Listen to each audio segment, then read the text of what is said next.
Okay, welcome back to Factorio Launch per Second, episode 8 I believe we're on. So this is our very sad tin that I noticed at the end of the last episode.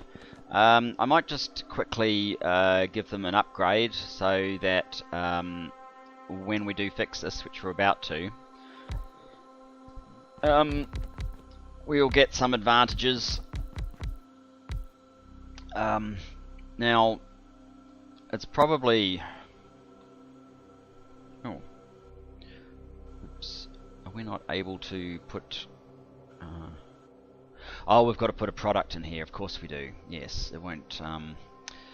I keep forgetting that. These kind of multi-purpose, and they need you to define in advance what it is that you're doing. I had to do it even for iron plates. It's not the same as just a normal furnace. These are multi-purpose furnace Mark IIs, but it's worth using because you have a base crafting speed of 4 and lots of room for modules. So by the time I throw lots of modules in here, we're getting quite a huge multiplier, both in terms of speed and in terms of production. Productivity, we're basically getting 4 for 1 plus 300%. And crafting speed 52, which is just insane. We could probably have cut this back to 2 machines. But anyway, the fact that we're out of tin means that we need to do a bit of a sidetrack this episode. We may get back to the soul of this episode, we may not, but the first thing we need to do is come all the way over here to our rail station. Now, what I basically did with my rail station is I've been using the bot method, which is nice in a way in that you don't really need to build lots of infrastructure for unloading bots, but you'll basically have one or two situations. Either you're not supplying enough, in which case you'll run out and have a shortage like we have right now, or you are supplying slightly too much and you'll overrun your storage capacity, and that will eventually cause everything to come to a grinding halt. I mean, you can even see that in these passive supply chests, sorry, these active supply chests, which are trying to, active provider chests, which are trying to unload everything, there's no room. They actually can't get rid of all of the supply that's in them. They can take 9,600, so there's some room in some of these chests, but they still have resources. So it kind of shows you the fault with the current tools that you have for running trains. I mean, possibly with the Smart Trains mod, you'd be able to, you know, set up your trains in such a way that you would never get a supply above a certain point. Certainly, when the release 13 comes out, from what I understand of what you can do with the circuit network, then vanilla will enable you to use this kind of setup really effectively. But at the moment, it's kind of a very manual thing of trying to contain your supply to meet demand or have lots of issues. And in fact, the standard belt unload is probably just a little bit more reliable, because if you have too much of a certain product, it'll end up just leaving it on the train, and that might actually be a safer thing to have happen, especially when we're dealing with very high volumes, as we will be in the final launch silo. Now, the reason we've run out of tin is quite simple. We have no more in storage, but you can see why I stopped. In fact, I've stopped everything except oil at the moment. But why I stopped these things, I mean, we've got 250,000 iron, 250,000 aluminium ore, not that we need that, 250,000 copper, almost 200,000, I think that's the tungsten. We don't go through tungsten nearly fast enough to justify that. 91k, that might be gold. 69k, that's lead. 46k, that's tungsten. 43k, that's coal. And then some assorted things that basically I've been in, because this network is separate to the other network that I've got. So I may have come here and tried to get rid of garbage that I keep collecting in my inventory. But anyway, What we'll do is, if I can find some trains, is we'll lay down. We'll lay down some and start up the. What am I saying? The tin. We'll restart the tin train. Because that is going to cause us an issue. We obviously need tinned copper wire and quite a few of the products that we are making right now. Now this train is just standard. It's not the more advanced locomotive yet. It will become the more advanced locomotive. Where's tin? Tin 1. For the supplying the rocket silo farm, we will definitely be using the bigger trains. These are effectively twice this in terms of a vanilla comparison though, due to stack size, so it's like we're running a 141. We don't really need that kind of supply to tin. I might just ride this to the tin mine. We're going to make some changes as well as to how I've been doing the mining. It's very basic just at the moment. Very basic indeed. It's I'm not using the miners that I'll ultimately use, and I doing the loading in a very sort of simplistic kind of manner. So here we are. This is tin. There's a lot of it. We're probably not going to run out anytime soon. Let's just stop that for the moment. We're using here the electric large area mining drill Mark III. The mining drills actually go up to electric large area mining drill Mark V. So I think that is what we'll be deploying, and we'll be deploying them of course full of our modules so that we can get a bonus. But yeah, tin, I haven't put any modules in these yet, so we're probably burning through the resource slightly faster than we need to. And this is one of the most simplistic kind of loading mechanisms, and I've only got 4 loaders. It's certainly not optimized for where we'll be going, but for now it's fine. I'm not going to spend too long on this. I just want to get tin back up and running, so we're going to have to leave the tin train running for a bit. Let's get it to take us back home, and we'll get back to where we were at.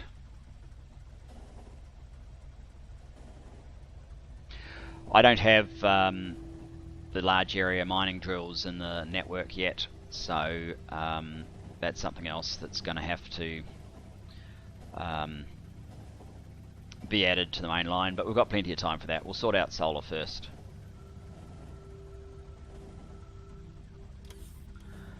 And yeah, we'll let this run. It's as you can see, we've got the bot mechanism, so in fact these are only fast inserters. They should be express, but for the main base it's not going to matter.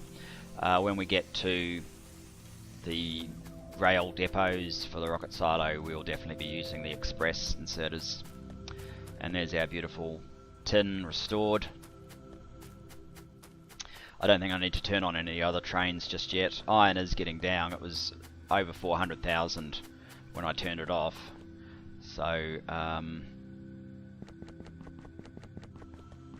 oh, this is where.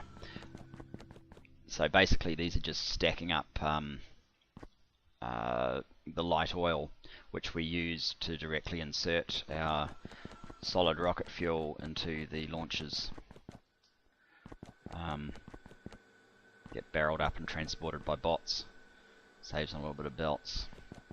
So, tin, have you made it all the way along yet? Not yet. We're going to be strapped for additional resources for the solar until the tin arrives. But yeah, just to have a quick look at those train options I was talking about in Bob's mods.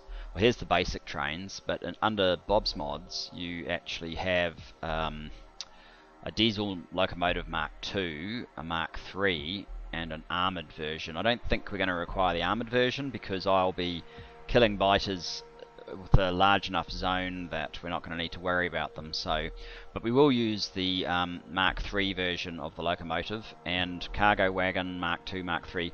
We'll be using the Mark III as well, so that will give us a larger capacity in addition to the stack size. And yeah.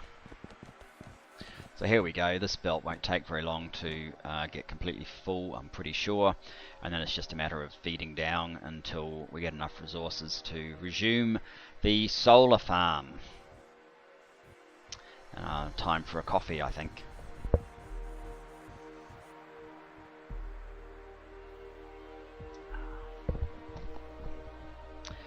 Yeah, because tin obviously is fairly important. It's also used in batteries, so all the accumulators, you know, like the basic battery, it's I think, yeah. So here's the formula for batteries in Bob's Mods. You have oh, it's plastic, sorry, it's not tin. I take that back. It's got nothing to do with batteries. But yeah, there's a lot of all this tinned copper wire. All the items that use just copper wire in vanilla pretty much use tinned copper wire in Bob's Mods, or some higher version of that. So yeah, the tin is going to need to fill up quite a few things on its merry way down. And here we go, so the line's slowly getting compressed again. I don't think I need to change this from yellow belt.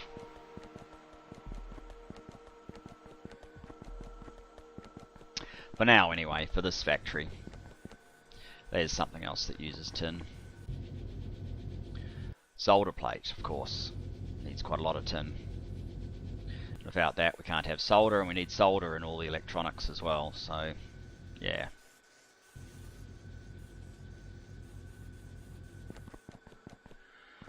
And probably the reason there's red belt here is when I was replacing all of this for the carbon with red belt, I accidentally clicked on here and I can't be bothered making it yellow again, just in case I need to upgrade the tin, which I probably don't.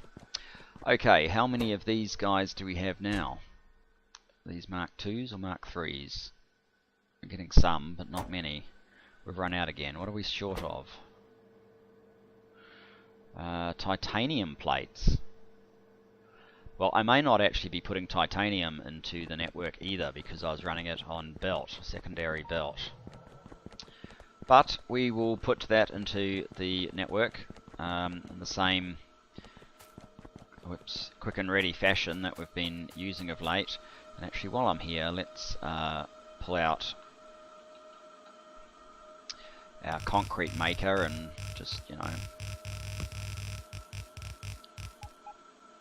put some concrete down on this part of the factory that we haven't concreted it up yet. Right. So we are in the logistics network. This is the titanium processing area. Let's I don't know how much we're going to need. Do I have any of those? It doesn't look like it. Let's get a couple.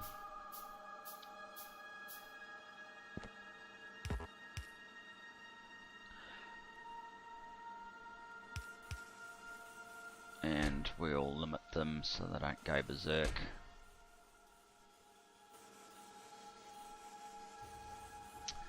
Right, that's put titanium back into the network. Yeah. Good. So, we're just about ready to resume our solar build. I'm going to need to get... where are they?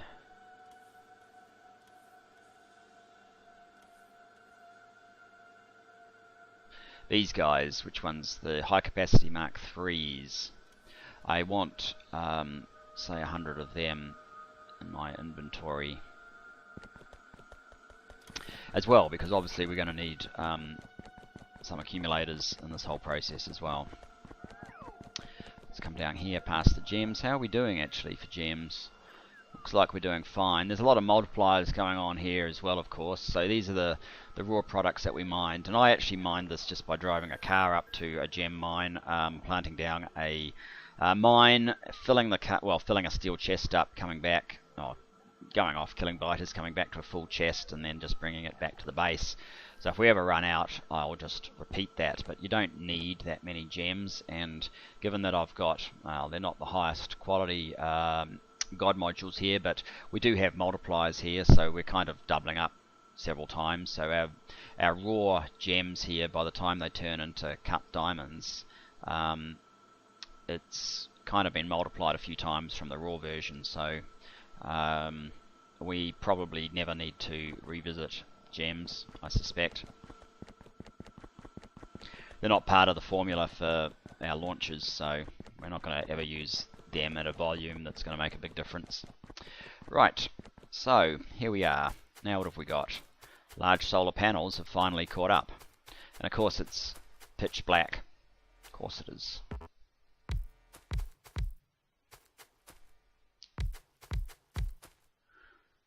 Ooh.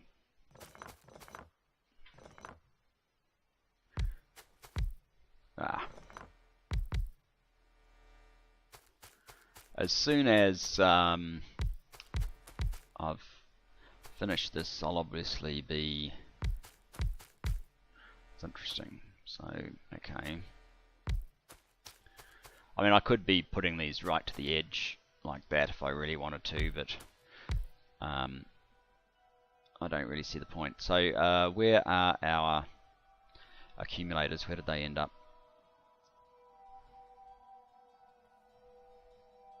I don't want a Mark II in there. I don't want I don't want basic accumulators in there either. Just the high capacity ones. Okay.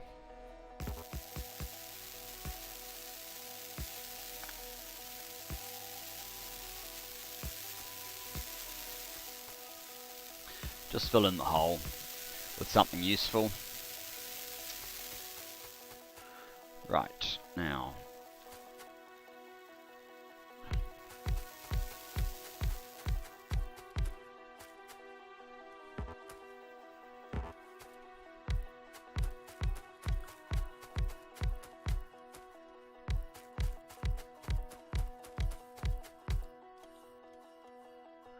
Okay, so what does this actually give us?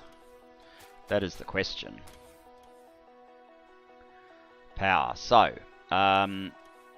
we have 60 large solar panel Mark IIIs in there. I probably should do this with a calculator. We are running out of time, so I might end up being able to escape having to do this while filming. I can do some of the calculations outside of filming and just tell you the answers. How convenient. But yeah, so what do 60 large solar panels give us? Basically it's 60 times 240, that's 14.4 basically, I think that is. 60 times 240 divided by 1000. Yeah, 14.4 megawatts from each one of those solar power batteries. Now the accumulators, how many accumulators did we actually get in there? 1, 2, 3, 4, 8, 10, 12 accumulators. And what's the details of them? Doesn't really say there, does it? What does it say on this? Energy capacity.